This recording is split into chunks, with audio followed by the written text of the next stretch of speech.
Apa ni? Tudung? Tudung baru. Tudung. Kau tengok you pakai tudung. Pakai dulu. Pakai dulu, siap makeup. Okay? Siap dulu. Siap dulu.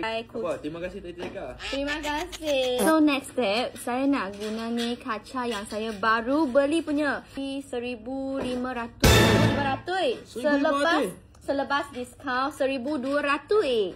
Hah? Premium gila tau. Ya, okey. Awak main sangat. Tengah ikut, Bi. Berapa banyak untuk cushion tu? 1,200 lah. Uish. Awak main sangat. Awak main sangat. I bukan beli sendiri, I guna you punya kad, you yang bayar tau. Ha? Semalam you bagi I kad mah, saya guna you punya kad pergi beli. Sebab you bagi saya emas, gelang, saya feel like macam T20 tau. T20.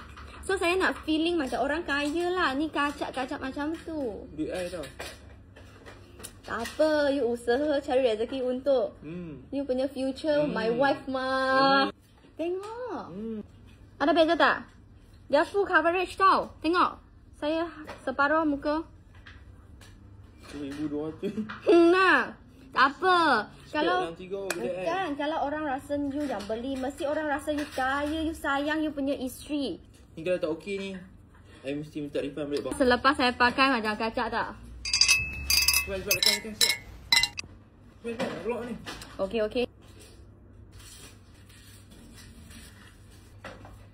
Cepat siap, nak keluar dah ni. Okey. Nak siap dah. Sabar.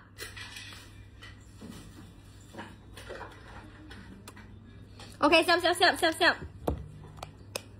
Tengok dia punya texture. I tak guna apa powder tau. Setting spray apa pun tak ada. Terus nampak glowing, tengok.